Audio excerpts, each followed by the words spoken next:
नमस्कार, मैं हूं ब्रिजेश पांडे और टीवी 9 डिजिटल के प्रोग्राम ब्रिजेश की बात में आपका स्वागत है। यूक्रेन के मुद्दे पर पूरी दुनिया बेहद तनाव में है।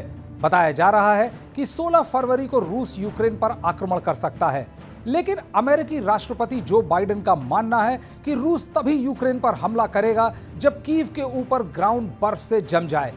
कीव यूक्रेन की राजधानी है जो बेलारूस से 75 किलोमीटर दूर है। आप शायद चौंकेंगे कि बर्फ से युद्ध का क्या लेना है।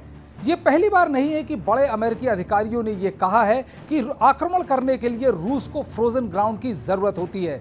तो क्या रूस के आक्रमण से यूक्रेन को कीचड़ यानी मड बचाएगा, जैसा अमेरिकी राष्ट्रपति और उच्च सैन्य अधिकारियों का कहना है? लेकिन जानकारों का मानना है कि अमेरिका की सोच में कोई बहुत ज्यादा दम नहीं है। उनके मुताबिक यदि रूस यूक्रेन पर आक्रमण करता है तो वो सिर्फ इस बात से नहीं रुकेगा कि बर्फ पिघलने से उसके टैंक उतनी तेजी से नहीं चलेंगे। रूस के अनुसार यह अमेरिका के द्वारा फैलाया जा रहा दुष्प्रचार है और उसके टैंक्स के जो नए आर्मर्ड डिवीजन हैं वो पहले के टैंक से हल्के और ज्यादा घातक हैं। इसके अलावा रूस के पास एक बेहद ताकतवर सेना है जो अत्याधुनिक मिसाइल और फाइटर प्लेन से लैस है। यूक्रेन के रक्षा विशेषज्ञ माइकोला के अनुसार अगर रूसी राष्ट्रपति पुतिन ये निर्णय लेते हैं कि यूक्रेन पर आक्रमण करना है तो वो टैंक या युद्धपोत की जगह पहले एयरक्राफ्ट और मिसाइल से आक्रमण करेंगे।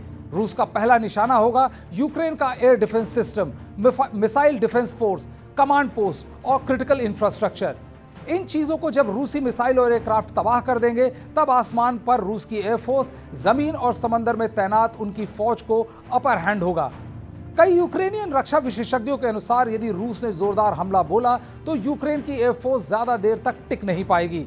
यूक्रेन ने अपने मित्र पश्चिमी देशों से यह अनुरोध किया है कि वो उसे अत्याधुनिक एयर डिफेंस सिस्टम दें जिससे वो अपने देश की रक्षा कर सके। इसके अलावा उसने अमेरिका, ब्रिटेन और अन्य देशों से कहा है कि जमीन पर लड़ने वाले हथियार भी मुहैया कराएं। माइकोला के अनुसार इस वक्त जो सबसे बड़ा डेटरेंट होगा वो ये है कि पश्चिम देश यूक्रेन के साथ कितनी मजबूती के साथ खड़े हैं और यूक्रेन की जनता कितनी देर तक लड़ती है। रूस जो एक तरफ यूक्रेन की सीमा पर भारी सैनिक जमावड़ा कर रखा है ने फिर इनकार किया कि वो यूक्रेन पर आक्रमण करना चाहता है। रूस ने अमेरिकी प्रेसिडेंट जो बाइडेन के स्टेटमेंट को खारिज कर दिया कि रूस बर्फ के जमने का इंतजार कर रहा है कि वो उसके बाद यूक्रेन पर आक्रमण करे।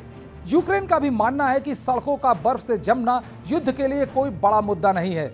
रूसी रक्षा विशेषज्ञ कॉन्स्टेंटिन सिकोव ने कहा कि यदि जमीन के रास्ते हमला होता है तो भी रूसी टैंक्स के लिए कोई दिक्कत की बात नहीं है।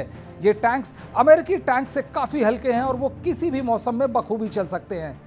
उधर यूक्रेन और रूस के बीच हालत काफी नाजुक चल रहे हैं और युद्ध कभी भी किसी भी छोटी सी चीज के ऊपर छिड़ सकता है। इसी के चलते अमेरिका ने यूक्रेन में रह रहे अमेरिकियों से कहा है कि वो तुरंत वापस आ जाएं।